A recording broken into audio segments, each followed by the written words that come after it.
Americans who did not take a vacation in the last year are twice as likely to be depressed. We're burning out.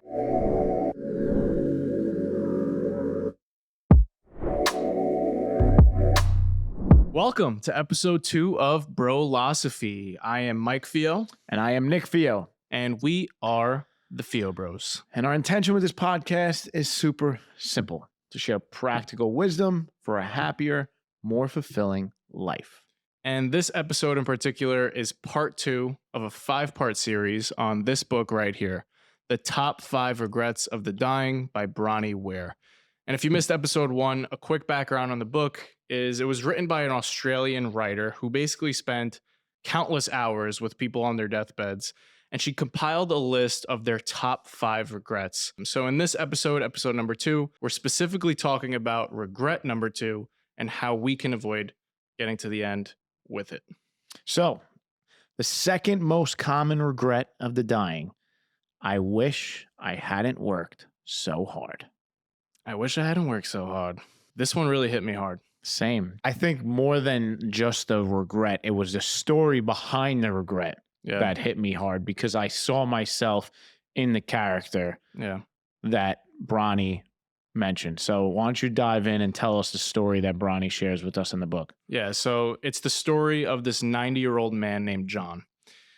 When Bronnie met John, he was pretty happy for the most part. He had lived a good life. He had worked super hard his entire life, so he was very wealthy. He lived a good career. He lived in a beautiful home. And while he was alive, he had a beautiful family, a nice wife, nice kids. Everything was going pretty smoothly. The American dream. The American dream. But John had one big problem and one big regret. John was a workaholic. Okay, so he basically made work his entire life for the majority of his life. It was his identity. It was his identity. He worked his way up the corporate ladder, and he pretty much got to the top, and he was proud of that. But when his kids finally grew all the way up, and him and his wife, Margaret, became empty nesters, Margaret came to him and said, "John, we have all this money. Let's retire. Let's travel the world." Margaret loved to travel. She was an adventurous lady, and John wasn't so adventurous. He just loved to work. So when she came to him, he said, "No, I'm going to keep working." And he continued to tell her no for another 15 years after they became empty nesters. Finally, Margaret can't take it anymore. She's literally dying to travel, dying to live her life. And she goes to John one night, crying, pleading on her knees, tears streaming down her face, saying, "Please, John, just retire. We have more than enough money. You've been working your entire life. Let's go. What are you doing?" So John looks at her. He finally has this moment of realization, and he says, "Okay, but I need one more year to really, tie the bow on this work thing." And within that 1 year, Margaret gets a terminal illness and she dies. And our friend John spends the rest of his life living in regret, knowing that he spent his whole life working and he spent none of his time actually living. Oh man, this one hit me hard. Yeah. He ended up leaving work to take care of his wife in that final year. But by then it was too late. She was too weak to actually do anything with him. So he finally left work. And now when Bronnie met him, he was retired and just living on his own, just full of this regret. Yeah. Yeah. It's such a powerful story, because I feel like I said, I see myself in him because of our mentality as entrepreneurs is you got to work your ass off in order to survive in this business, right? But I think even beyond us, it's America in general, Hustle right? culture. This hustle culture we live in, where it's just work your ass off every single day and don't stop until you get there, until you retire, retire basically. Yeah, retire. Right? And I feel like we lose sight of the journey. Yeah. And we get so focused on that destination. Yeah. That I relate to that so much. In our journey, I've been there so many times, but I think this story really woke me up more than anything I've read before. And it got me starting to question Like, how am I spending my time? Like, am I taking enough time off of work? Am I spending enough quality time with the people I love? Yeah.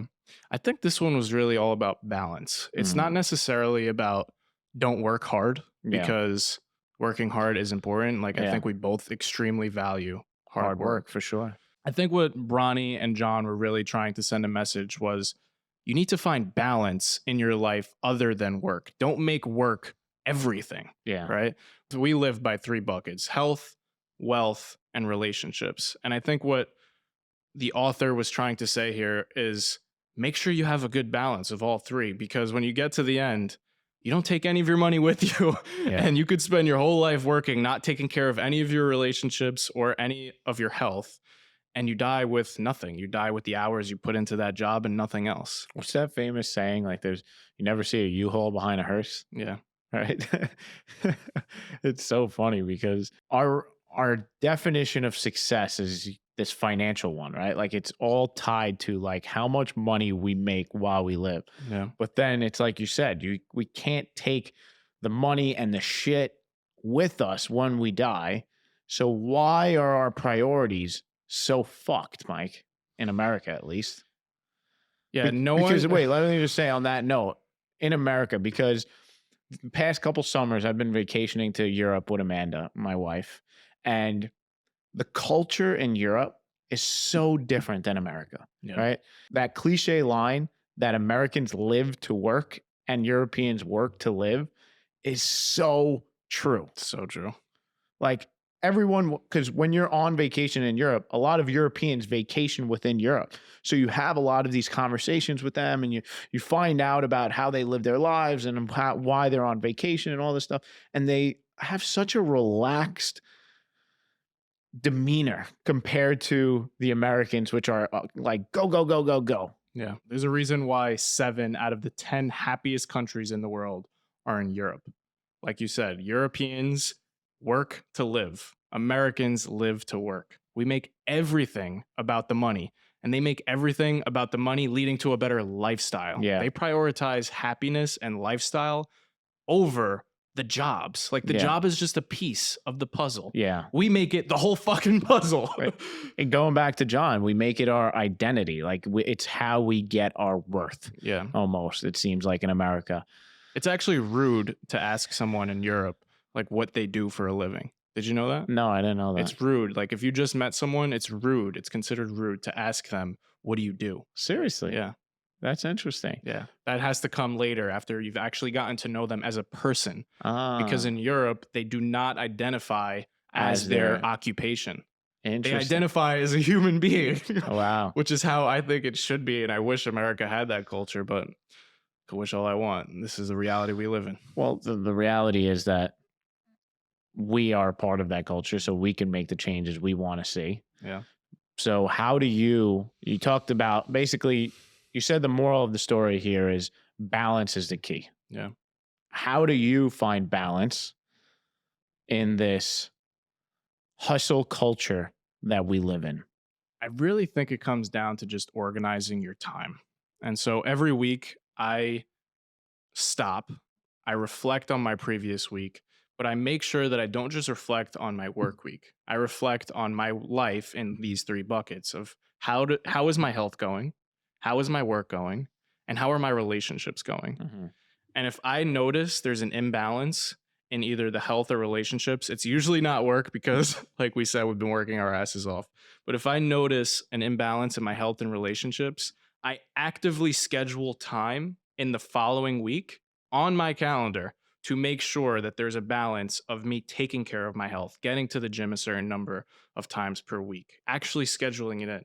And relationships, making sure that I do a random act of kindness a day next week, or making sure, like, literally scheduling in phone calls to friends Mm-hmm. to make sure that I prioritize it the same way we put shit on our calendar for work. You have to put shit on your calendar for the other buckets, or else it's just not going to happen. At least that's for me. So time management. Time management Is- for sure. I feel like we waste a lot of time. Yeah. And I remember back in the day when I was working in corporate America, right? You have this 9 to 5 job, but realistically, you're working like 2 hours of the day. Like, I mean, it depends on your job. I mean, like, from what I saw, a lot of people live this way. Man. First of all, no one works on Fridays anymore, right? But especially in the summer. realistically, though, it's like you're getting like 2, 3 solid hours of work a day. But because we like live with this culture of like you have to work 9 to 5, right? Like we're working just to say we work, right? Rather than getting the important things done so Yeah. that we can have this balance that we all seek. Yeah. And I feel like when I was going into my corporate job, the first 2 hours of the day was spent me reading the news, Business Insider, seeing what was happening in the world. Then I'd get a little work done before lunch. Then I'd take my lunch, go to the gym, come back, maybe get a little more stuff done and answer some emails. And then I'd finish up the day looking at the clock, ready to go home. Yeah. You What I know? used to do was I used to sit at my desk and I used to, like, let's say, go on Facebook or do some dumb shit that was not work. And then minimized, I'd have whatever I was supposed to be working on. Like, Yeah, yeah, yeah. so that just Oh, in yeah, case yeah. like someone was walking by, Oh, I would yeah. immediately click on the Yeah, minimize yeah. thing and be like, I'm working. Don't you worry. So We literally the hardest part of the job is looking busy. working busy. No, you're right. You're so right. So when I was in corporate America, my cubicle was right near the executive elevator. So all the executives would get right on. So I had to figure out how I was going to do this. So I got a privacy screen and I would put the privacy screen on my laptop. Oh And then my on God. this computer screen, I would just always have my email open. That's great. So they would always see this thing, but they would never see what I was doing on the You were privacy. always a master of cheating. Yeah, I mean, it's sad that I had to do that. Like it's sad that I was in an environment where I had to do that. Yeah. And I feel like a lot of people are. Right? Yeah. I think this regret is like amplified even more. I wish I hadn't worked so hard when you're in a job like we were, where the work itself sucks. Like you Yeah. hate it. It feels totally unfulfilling. It feels like you're just checking a box That's and like a there's double no whammy. there's no meaning behind it. Yeah, that's That's when you double whammy. really regret working so Double hard. whammy. But I feel like we won't regret working so hard as much because right now we're doing meaningful work that we actually love. So, it's just another caveat to this regret is like Yeah. you extra regret it if you hate what you do. Absolutely. Yeah. But let's go back to the European American contradiction. Yeah. We found some stats coming into this episode that were Yeah. pretty mind blowing. They were. What do you got for us? So, 52% of American workers left vacation days unused. This hustle culture has convinced us that vacation is bad. Taking vacation is frowned upon. We should not be taking vacation. We should be working as much as we fucking can, as long as we fucking can. We need to add to the bottom line, and vacations equals less work, less productivity. Okay? It's crazy because it's so wrong because we're burning out. Exactly. We're like Wait, Americans are burning out. Wait for this. The follow-up stat. Americans who did not take a vacation in the last year are twice as likely to be depressed. I mean, that makes perfect sense to me. It makes perfect sense. I mean, you can only go for so long, like Yeah. your body is not just a machine. I used to be one of these people that hated vacations, and you always loved vacations. And being that we're business partners, I used to get so mad at you because you would go away for 2 weeks to Europe, and I'd be like, bro, we have work to do. What the fuck are you doing? And as you were away, I would be working and working and working. But I've changed my tune on it big time. Like, I just went away to Italy. It was my first real vacation where I went and explored a different culture. It wasn't just like sitting on a beach for a couple days, which was like what I've been doing for the last few years. It was a meaningful vacation spent with my fiance for 2 weeks. And when I came back, I felt so refreshed, so renewed.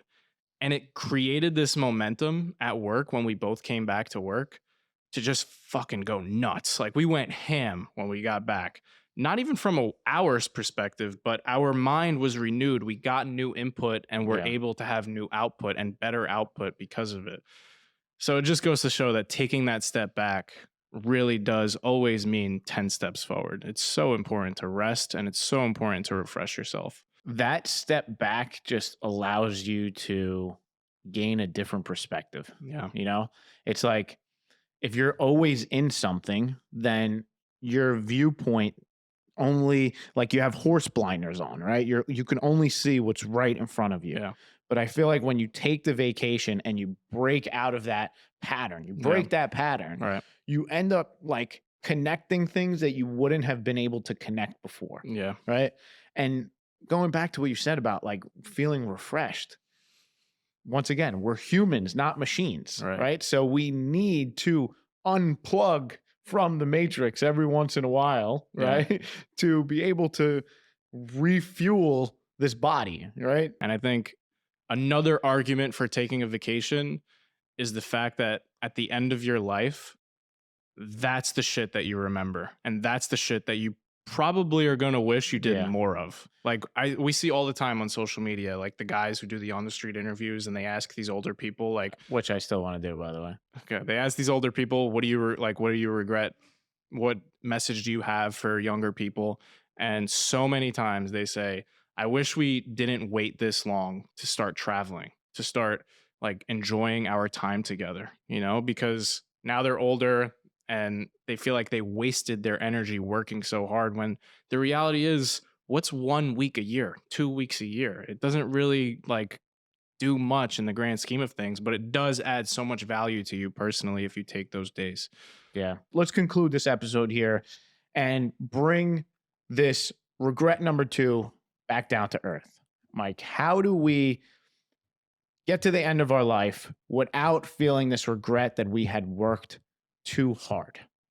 I think first and foremost, it comes down to remembering the mindset of do not live to work, work to live. So if you're going into work today, or if you're coming home from work today and you're listening to this, remembering the fact that there is life outside of work.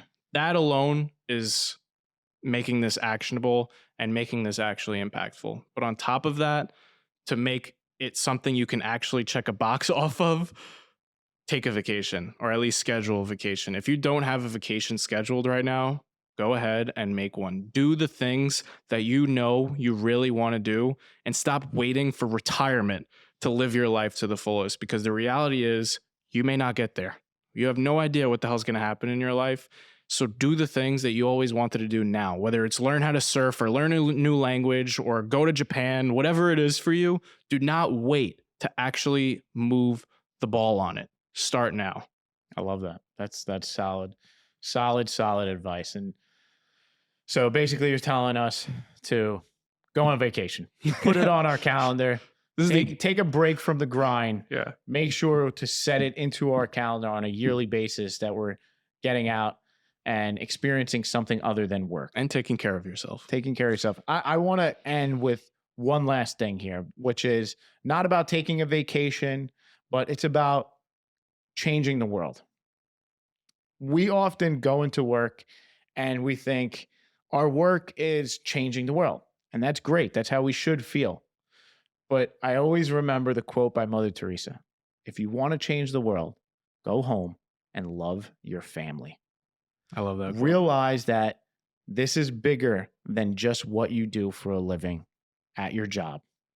You, like you said, we are full human beings, right? We're more than what we do for a living. We're how we are when we show up to our family at night. We're how we are when we show up to strangers that we meet on the street. So being a complete human being. Let's end with that. Love it. Good job. Stay tuned for episode number 3 of Brolosophy coming soon. Peace. Peace.